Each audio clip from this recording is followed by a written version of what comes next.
जय Hind. Class 10th math का एक हमारा टॉपिक है कि सिद्ध करें कि √5 एक अपरिमेय संख्या है। अगर ये वीडियो पूरा देख लेते हैं तो अपन एक बार सिद्ध करना सीख जाते हैं। जैसे √5 अगर सिद्ध करना सीख जाते हैं तो √3 रहेगा, √7 रहेगा, रूट मतलब 3 रहेगा, √7 2 रूट तो आप सिद्ध कर सकते हैं। ठीक है, यानी मैथ का एक पैटर्न कहिए कि एक पैटर्न सीख जाते हैं तो आप उस टाइप के क्वेश्चनों सवाल देगा तो बना सकते हैं। ठीक है, ये वीडियो ध्यान से देखिएगा। बोर्ड एग्जाम में पूछा जाता है 2 नंबर। ठीक है, हर साल पूछा जाता है इस टाइप के सवाल। कहेगा कितना मतलब कहेगा कि √3 को अपरिमेय संख्या उसको सिद्ध करे। ठीक है, तो इससे सवाल पूछा जाता है। और √5 के देख लेते हैं आप तो √3 √2 से मतलब बना सकते हैं। ठीक है, तो वीडियो स्टार्ट करते हैं, देखिए ध्यान से। ठीक है, सबसे पहले लिखते हैं करा क्वेश्चन कि सिद्ध करे कि √5 एक अपरिमेय संख्या है।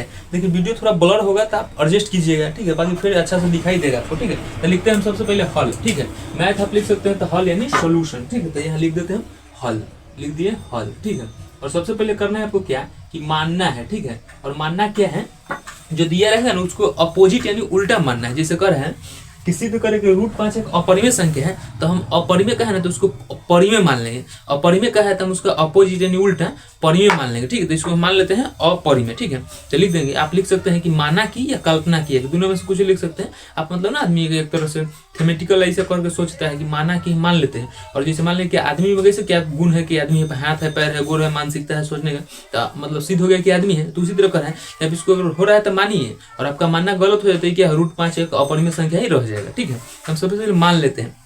इस टाइप में क्वेश्चन में मान ही लेना है आपको, हर एक पैटर्न यही है। ठीक है, हम करते हैं मान लेते हैं इसको। तो लिख देंगे कि माना कि √5 एक परिमेय संख्या है, यानी परिमेय कंडीशन फॉलो नहीं करेगा तो समझ जाएंगे कि भाई अपरिमेय है। ठीक है, तो हम लिख देते हैं। आप लिख सकते हैं कल्पना किया कि या माना कि, आप कुछ भी लिख के हल कर सकते हैं। लिख दिए हल। अब लिख देते हैं कल्पना किया कि, लिख दीजिए। तो लिख देते हैं हम कल्पना,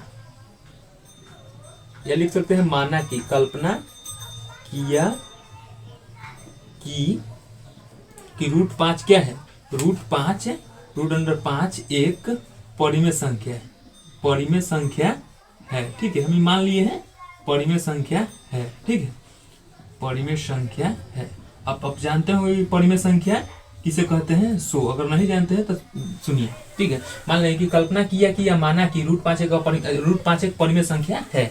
और जैसे कि आप लोग जानते हो कि परिमेय संख्या किसे कहते हैं, तो वैसी संख्या जिसे p/q के रूप में लिखा जा सके। और p और q एक क्या है, पूर्णांक होता है, तो उसे परिमेय संख्या कहते हैं। ठीक है, ये इसका मौसक कितना है, HCF कितना आएगा, 1 आता है। ठीक है, हम लिख देते हैं यहाँ पर।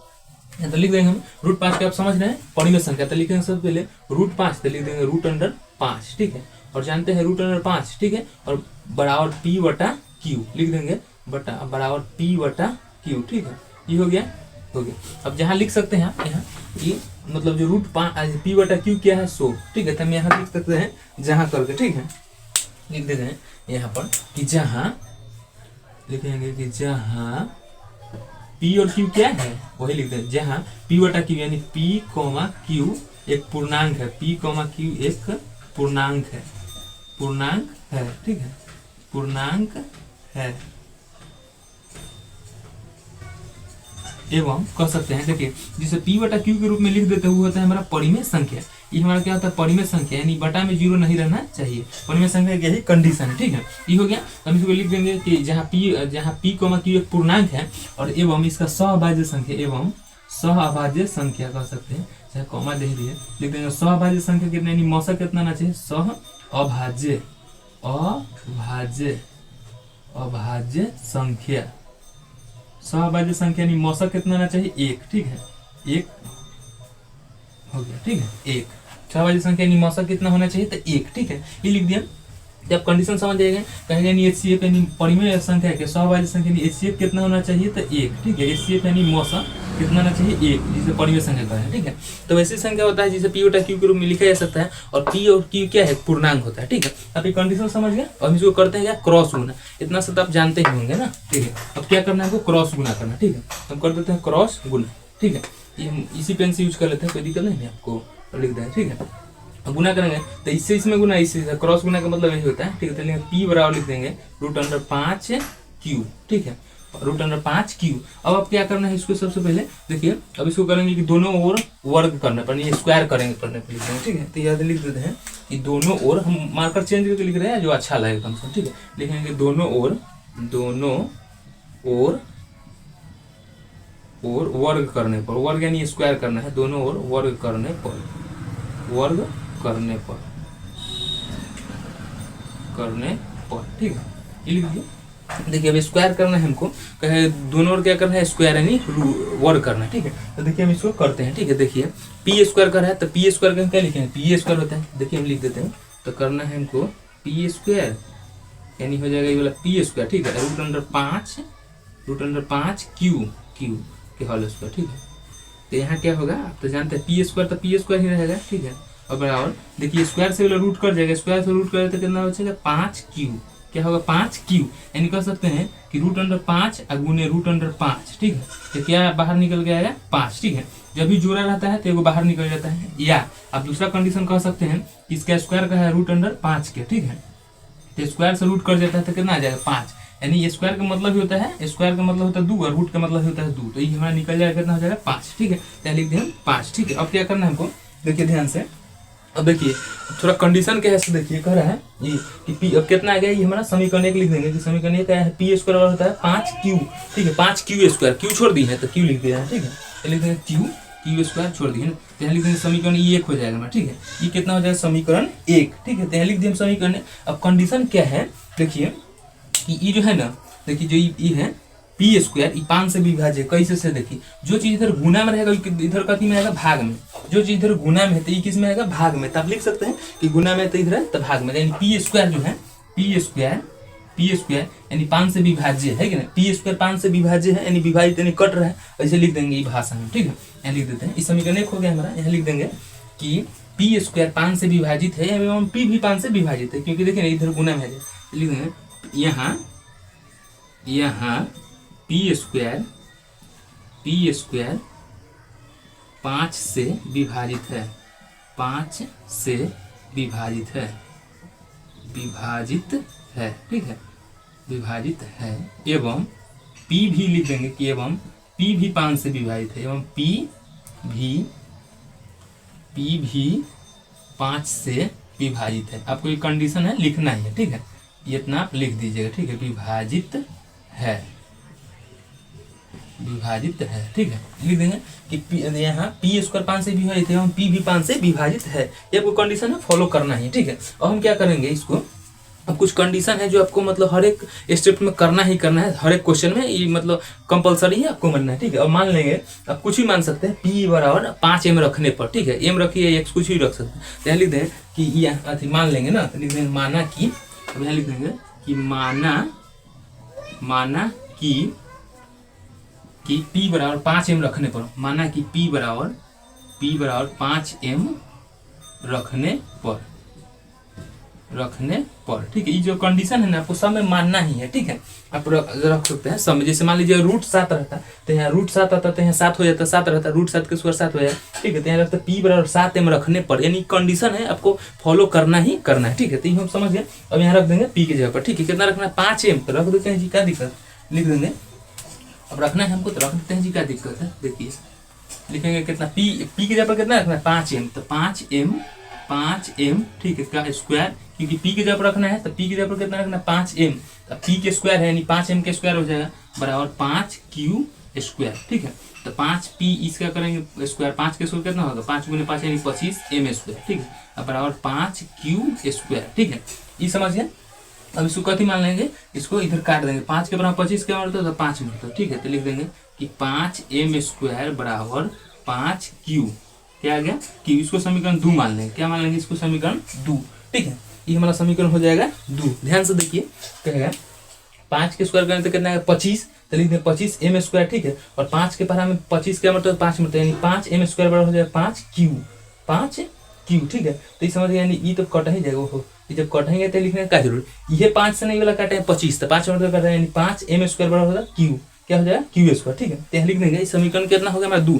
यहाँ देखिए ध्यान से कि अब देखिए जो ये गुना में इधर, तो इधर कथी में आएगा भाग में, यानी p स्क्वायर q स्क्वायर 5 से विभाजित है, ठीक है। देखिए ये जो है q स्क्वायर, ये हमारा है 5m स्क्वायर बराबर q स्क्वायर, तो जो इधर गुना में इधर कथी में जाएगा भाग में, ये कथी में जाएगा भाग में, तो कह सकते हैं कि q स्क्वायर 5 से विभाजित है एवं q भी कह सकते हैं कि q भी कथी 5 से विभाजित है, q भी 5 से विभाजित, यह कंडीशन को आपको लिख देना है। तो यहाँ लिख देंगे, यहाँ लिख देते हैं ना कि यहाँ इसे तो दिखाई दे रहा होगा आपको, ठीक है, तो यहाँ लिख देते हैं कि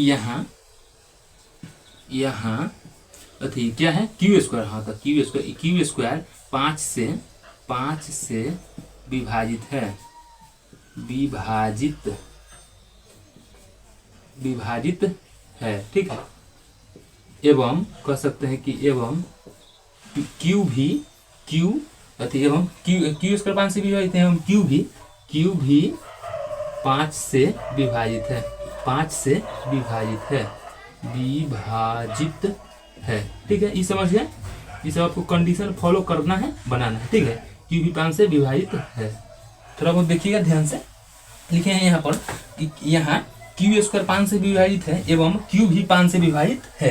ये हमारा समीकरण कितना हो जाएगा, 2, ठीक है। ये हमारा समीकरण हो जाएगा 2। हम क्या करते हैं, समीकरण 1 हम समीकरण 2 को देखते हैं, ठीक है। तो यहाँ लिख देते हैं हम सबसे पहले, आपको देखिए इधर, ठीक है, देखिए इधर, ठीक है। लिखते हैं कि समीकरण 1 एवं समीकरण 2 को विभाजित करने पर, ठीक है। समीकरण 1 एवं समीकरण 2 से तो लिख देंगे समीकरण 1 एवं समीकरण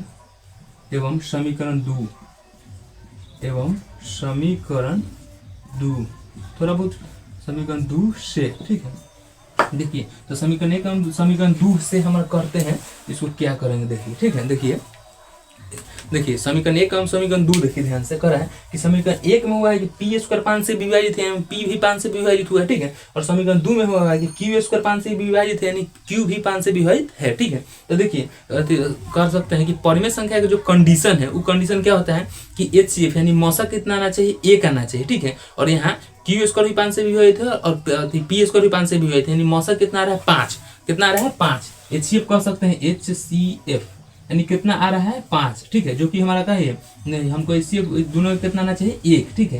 यानी HCF आना चाहिए कितना, 1, ठीक है। आ रहा है कितना, 5, जो कि हमारा यहाँ मतलब प्रूफ में नहीं हो रहा है, नहीं हो रहा है, ठीक है। तो इसको हम क्या मान लेंगे, इसको नहीं मानेंगे, ठीक है। क्योंकि कह रहा है हमको चाहिए कितना, HCF चाहिए कितना, 1, ठीक है।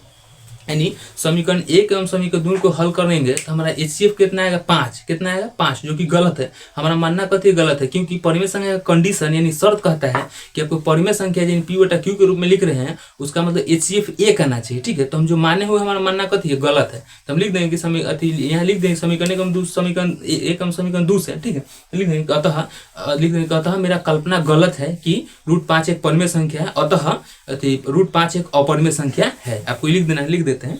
देखिए ये समझ है ना कि अगर विभाजक कह रहे हैं ये वाला, देखिए ध्यान से देखिए, तो हमारा हल करेंगे समीकरण 1 एवं समीकरण 2 को, तो पी स्क्वायर 5 से विभाजित है, यानी पी भी 5 से विभाजित है और क्यू भी, ठीक है। यानी दोनों का मौसा निकालें तो 5 आ जा रहा है। बाकी परिमेय संख्या कंडीशन क्या कहता है जानते हैं ना कि HCF यानी मौसा कितना आना चाहिए, 1 आना चाहिए। आई कितना आ गया, 5। बाकी HCF 5 नहीं आना चाहिए, 1 आया तब ना, तो 1 नहीं आ रहा है, ठीक है। तो नहीं आ रहा है तो जो माने हैं ना इसको √5 को परिमेय संख्या, ये हमारा गलत है। तो लिख देंगे अतः ऐसे करके, ठीक है। तो यहाँ लिख देते हैं, लिख देंगे अतः, ठीक है, लिख देंगे अतः, ठीक है। देखिए ध्यान से लिखेंगे कि अतः मेरा मानना, ठीक है, मेरा मानना या कल्पना लिख सकते हैं, मेरा मानना गलत क्या है, गलत है। मेरा मानना गलत है, ठीक है। मेरा मानना क्या है, गलत है। जो माने हैं हम ना, माने हैं यानी कल्पना की मेरा मानना कथी गलत है, इसलिए चूंकि करके, ठीक है, चूंकि √5 एक परिमेय संख्या है, एक अपरिमेय संख्या है। क्या है, अपरिमेय संख्या। परिमेय संख्या मान के हल किए हैं तो हमारा इसका शर्त कंडीशन फॉलो नहीं किए हैं, तो √5 एक अपरिमेय संख्या है, ठीक है, अपरिमेय संख्या है।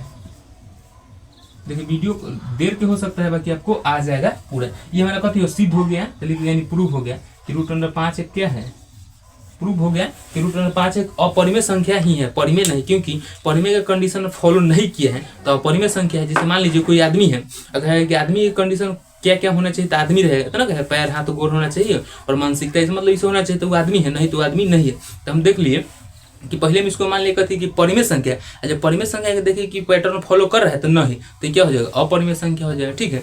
तो आई होप कि आप समझ रहे हैं। आपको जहाँ कोई प्रॉब्लम होगा आप मतलब कमेंट कीजिएगा, ठीक है। ये 2 नंबर में एग्जाम में, बोर्ड एग्जाम में पूछा जाता है, ठीक है।